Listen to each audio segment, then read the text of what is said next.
Oh yeah, I did. For about 2 hours I was Wonder Woman, and I loved it because she was much more Amazonian. Like she wasn't a nice prissy Wonder Woman. She was a little bit animal, and I don't know, that just appeals somehow. My question is for Gail. Oh, sorry. My question is for Gail. Your early movies, like Terminator and Aliens, the strong female character never really inherently loses the femininity. So I was just wondering if you've seen a trend towards the strong female characters inherently becoming more masculine to appeal to a larger audience, or do you think that they're keeping their femininity?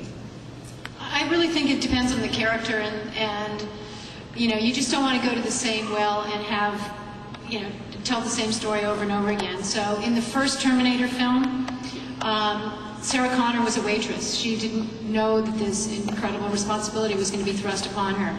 And by the second film, she had to be prepared.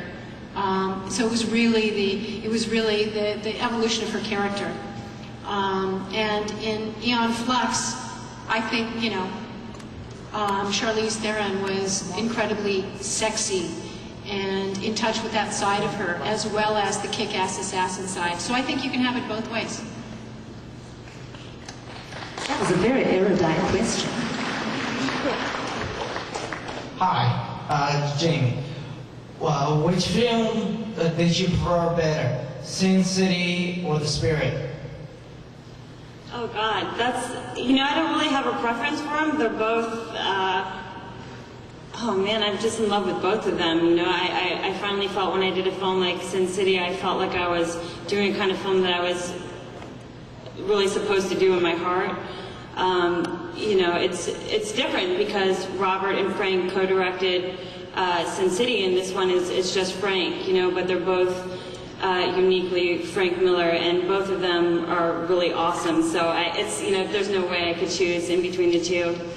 They're both fantastic.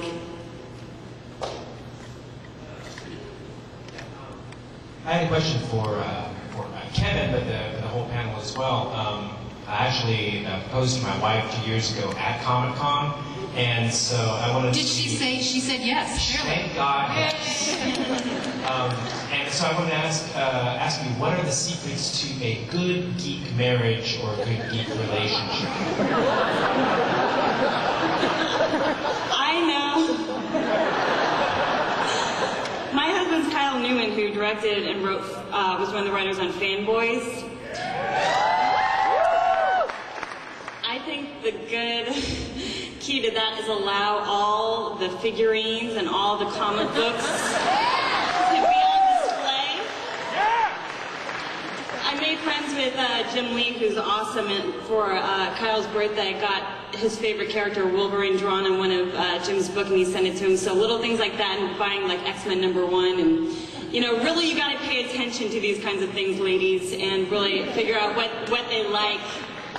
And appreciate it. I mean, that's one thing that's great about him, I think, is that because he's such a huge fan, he's passionate. And I love coming to places like Comic-Con because it's people that really care about what it is that they're reading and what it is that they're a part of.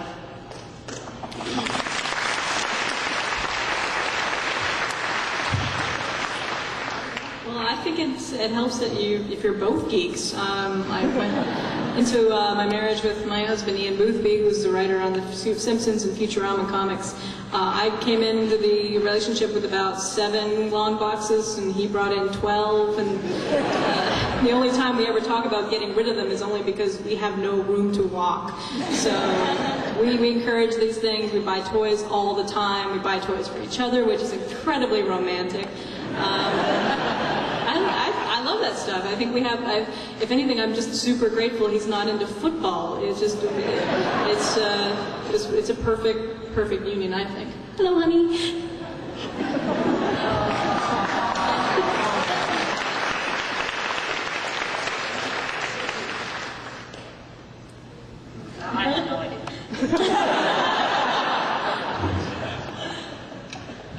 Hi, I just wanted to say I love all of your work, even you, Kevin. And thank you for coming. My question is for Lucy.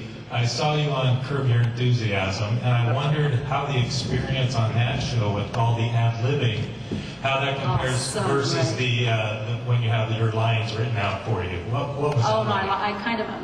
Oh, no, ultimately it's the same because you just have to let go all control, and as long as you are hitting certain, strategic points in the scene, you have to be in the moment. But it was cool working with Larry David, my #1 Jew, because we were sitting at lunch one day, and Ted Danson's sitting across from me, and Larry's next to me, I think, and Ted goes, "Hey Larry, do you think you could get your wife, Lauren, who had just got an Oscar for Inconvenient Truth?" I'm glad I didn't have to ask for that one. It came to me. So I'm done with this, eh? Anyway, Ted Danson says, "Can you get Lauren to come along to my World Oceans spectacular that we're having to raise money for the World Fund?" And Larry said, "Oh, I don't know, I can't, And he goes, no, truly, it'd be great to have her there because of her Oscar and all that stuff." And Larry took his plate and he got up and he just walked away. And I went, "Oh, that seemed really rude and really weird. Oh, maybe they're such good friends that he can just do that to Ted Danson, And it turns out that was the week that Larry's wife, I don't know if she's screwing the pool boy or whatever, but anyway, something happened, and then it was all out, and yet he was clearly very broken up, and he still wrote it all into that episode. So art imitates life in a very peculiar way with Larry. Don't tell anybody I told you that story. We've got time for one more question.